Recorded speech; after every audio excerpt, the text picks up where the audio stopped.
بسم الله الرحمن الرحيم. طه. ما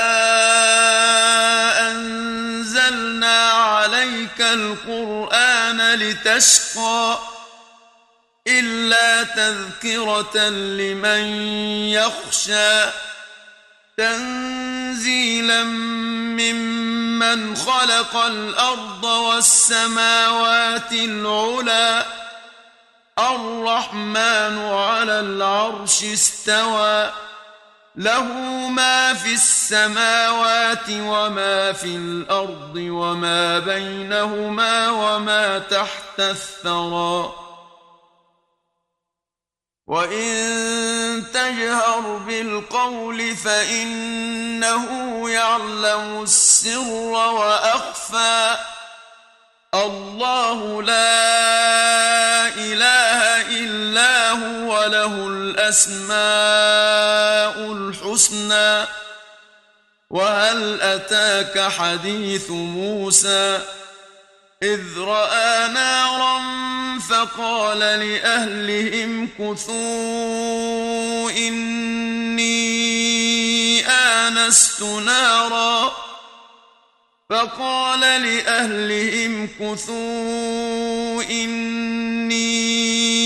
آنست نارا لعلي آتيكم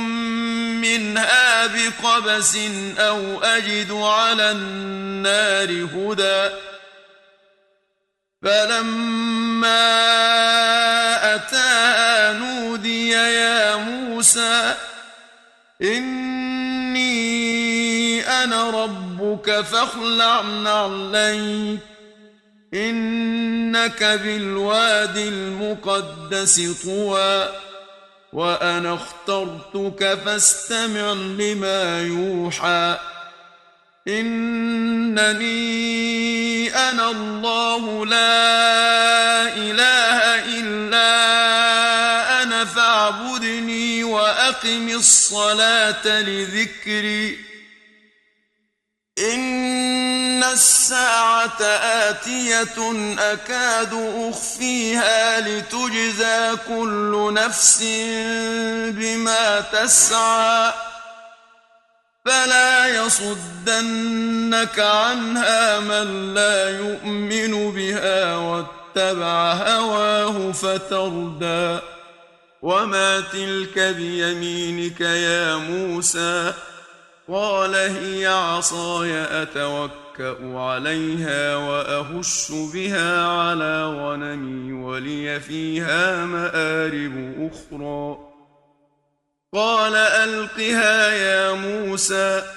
فألقاها فإذا هي حية تسعى قال خذها ولا تخف سنعيدها سيرتها الأولى واضمم يدك إلى جناحك تخرج بيضاء من غير سوء آية أخرى لنريك من آياتنا الكبرى اذهب إلى فرعون إنه طغى قال رب اشرح لي صدري ويسر لي أمري واحلل عقدة من لساني يفقه قولي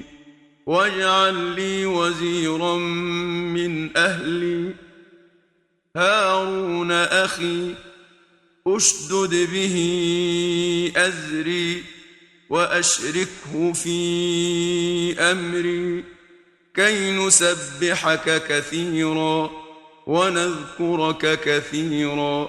إنك كنت بنا بصيرا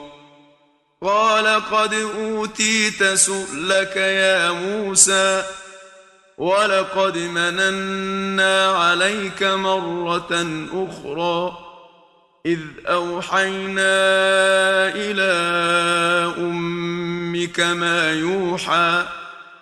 أن اقذفيه في التابوت فاقذفيه في اليم فليلقه اليم بالساحل يأخذه عدو لي وعدو له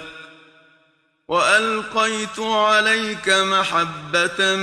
مني ولتصنع على عيني إذ تمشي أختك فتقول هل أدلكم على من يكفله فرجعناك إلى أمك كي تقر عينها ولا تحزن وقتلت نفسا فنجيناك من الغم وفتناك فتونا فلبثت سنين في أهل مدين ثم جئت على قدر يا موسى واصطنعتك لنفسي اذهب أنت وأخوك بآياتي ولا تنيا في ذكري اذهبا إلى فرعون إنه طغى فقولا له قولا لينا لعله يتذكر أو يخشى قالا ربنا إننا نخاف أن يفرط علينا أو أن يطغى قال لا تخافا إنني معكما أسمع وأرى فأتياه فقولا إنا رسولا ربك فأرسل معنا بني إسرائيل ولا تعذبهم قد جئناك بآية من ربك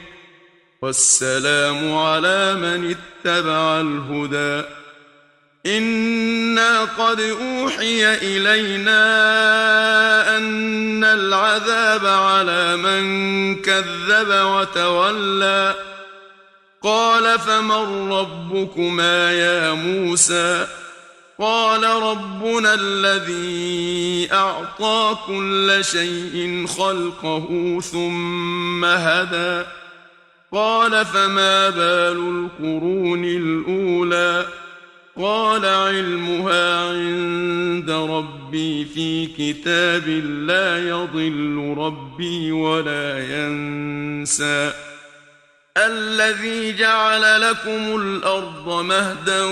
وسلك لكم فيها سبلا وأنزل من السماء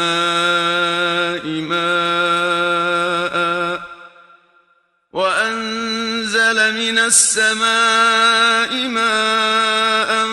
فأخرجنا به أزواجا من نبات شتى كلوا وارعوا أنعامكم إن في ذلك لآيات لأولي النهى منها خلقناكم وفيها نعيدكم ومنها نخرجكم تارة أخرى ولقد أريناه آياتنا كلها فكذب وأبى قال أجئتنا لتخرجنا من أرضنا بسحرك يا موسى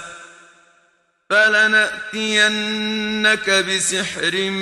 مثله فاجعل بيننا وبينك موعدا لا نخلفه نحن ولا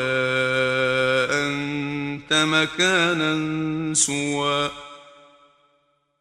قال موعدكم يوم الزينة وأن يحشر الناس ضحى فتولى فرعون فجمع كيده ثم أتى قال لهم موسى ويلكم لا تفتروا على الله كذبا فيسحتكم بعذاب وقد خاب من افترى فتنازعوا أمرهم بينهم وأسروا النجوى قالوا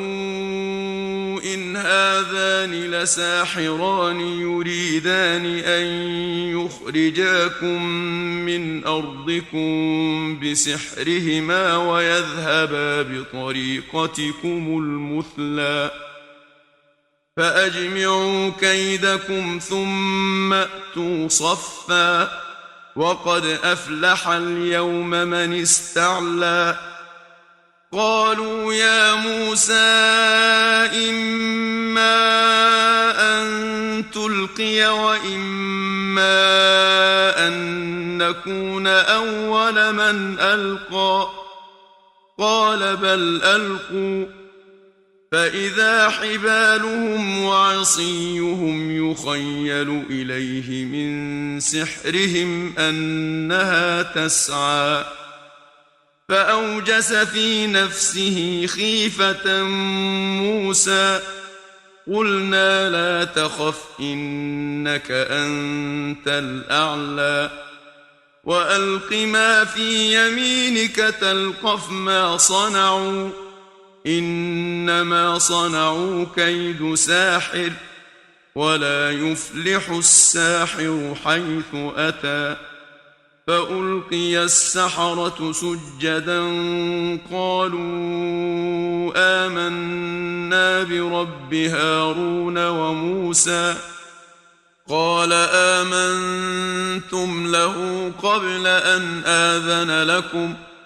إنه لكبيركم الذي علمكم السحر فلأقطعن أيديكم وأرجلكم من خلاف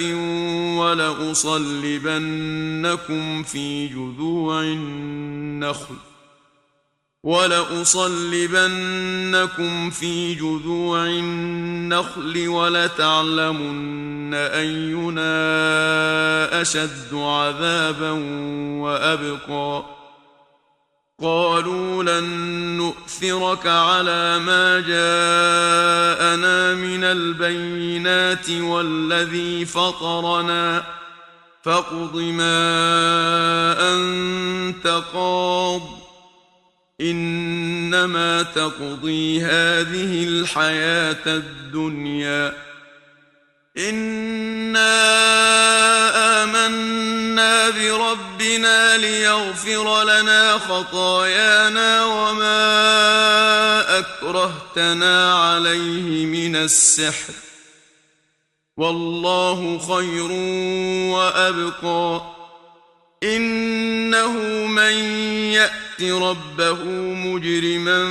فإن له جهنم لا يموت فيها ولا يحيا ومن يأته مؤمنا قد عمل الصالحات فأولئك لهم الدرجات العلى جنات عدن تجري من تحتها الأنهار خالدين فيها وذلك جزاء من تزكى ولقد أوحينا إلى موسى أن أسر بعبادي فاضرب لهم طريقا في البحر يبسا لا تخاف دركا ولا تخشى فأتبعهم فرعون بجنوده فغشيهم من اليم ما غشيهم وأضل فرعون قومه وما هدى يا بني إسرائيل قد أنجيناكم من عدوكم وواعدناكم جانب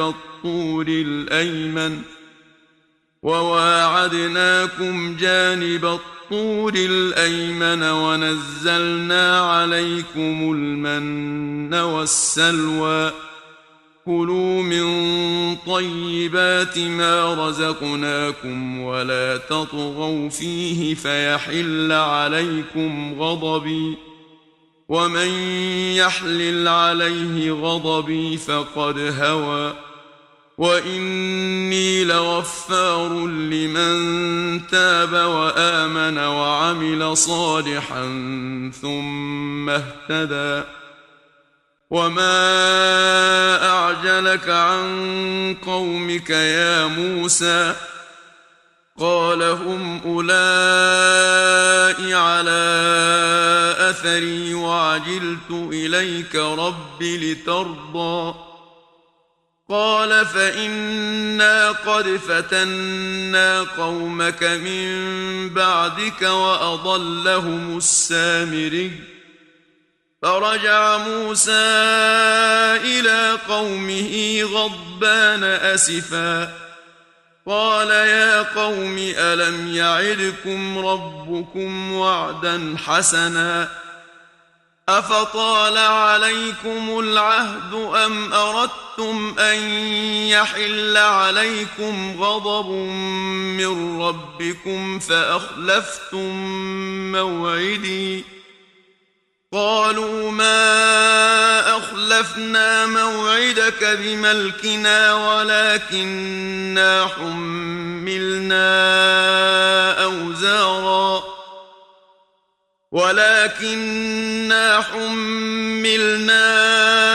أوزارا من زينة القوم فقذفناها فكذلك ألقى السامري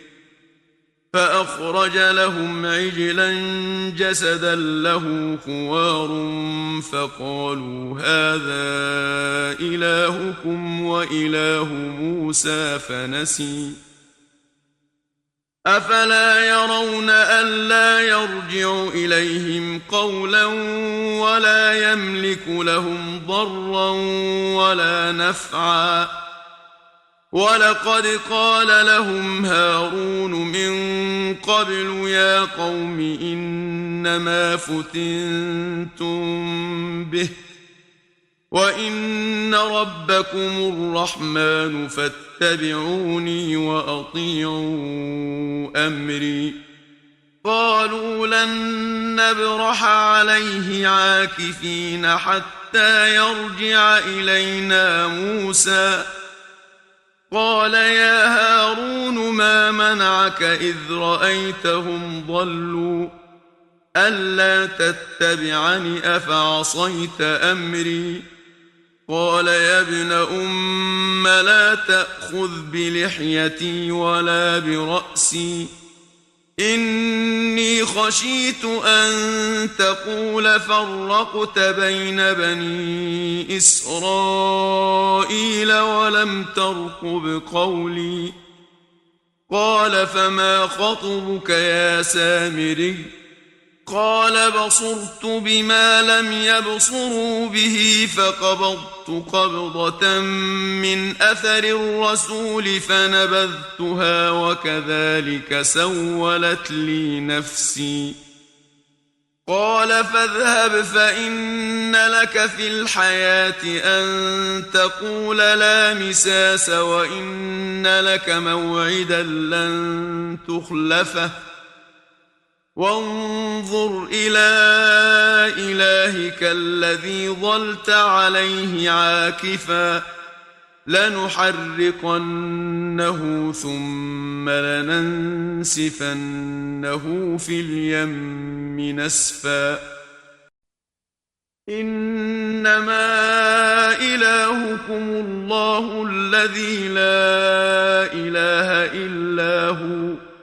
وسع كل شيء علما كذلك نقص عليك من أنباء ما قد سبق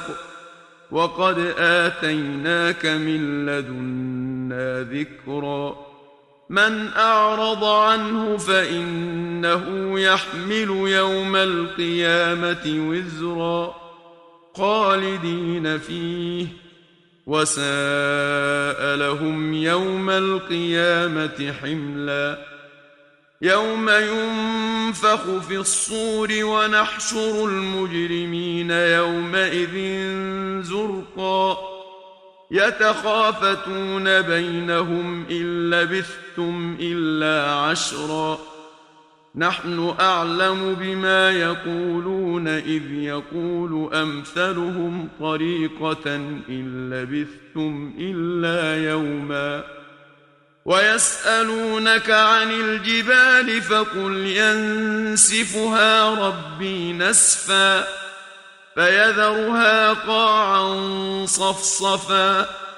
لا ترى فيها عوجا ولا أمتا يومئذ يتبعون الداعي لا عوج له وخشعت الأصوات للرحمن فلا تسمع إلا همسا يومئذ لا تنفع الشفاعة إلا من أذن له الرحمن ورضي له قولا يعلم ما بين أيديهم وما خلفهم ولا يحيطون به علما وعنت الوجوه للحي القيوم وقد خاب من حمل ظلما ومن يعمل من الصالحات وهو مؤمن فلا يخاف ظلما ولا هضما وكذلك أنزلناه قرآنا عربيا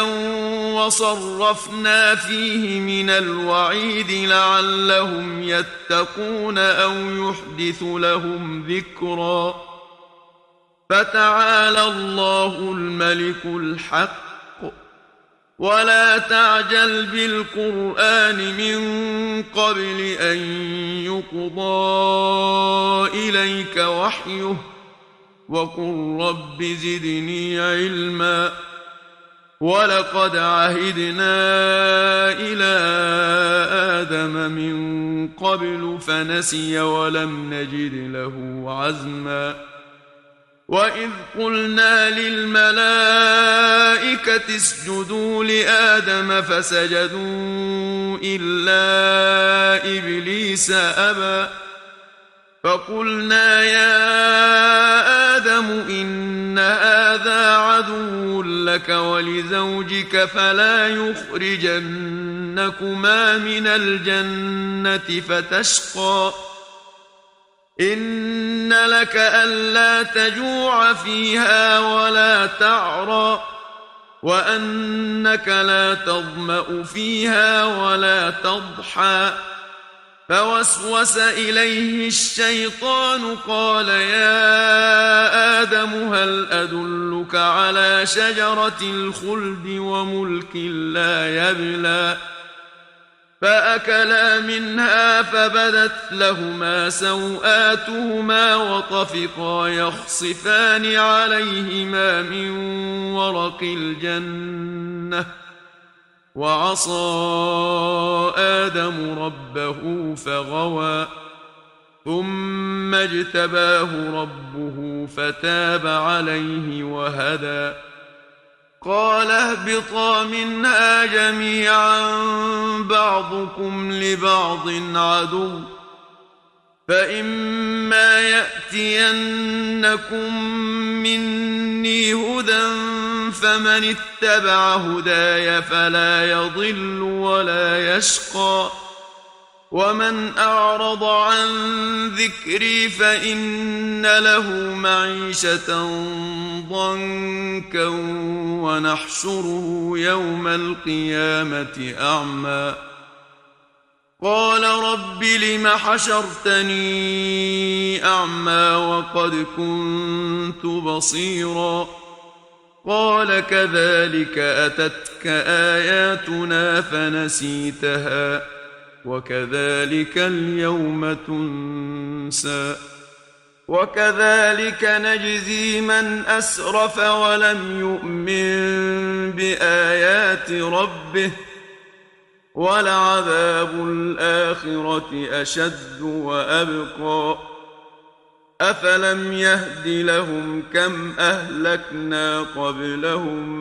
من القرون يمشون في مساكنهم إن في ذلك لآيات لأولي النهى ولولا كلمة سبقت من ربك لكان لزاما وأجل مسمى فاصبر على ما يقولون وسبح بحمد ربك قبل طلوع الشمس وقبل غروبها ومن آناء الليل فسبح وأطراف النهار لعلك ترضى ولا تمدن عينيك إلى ما متعنا به أزواجا منهم زهرة الحياة الدنيا لنفتنهم فيه ورزق ربك خير وأبقى وأمر أهلك بالصلاة واصطبر عليها لا نسألك رزقا نحن نرزقك والعاقبة للتقوى وقالوا لولا يأتينا بآية من ربه أولم تأتهم بينة ما في الصحف الأولى ولو أنا أهلكناهم بعذاب من قبله لقالوا ربنا لولا أرسلت إلينا رسولا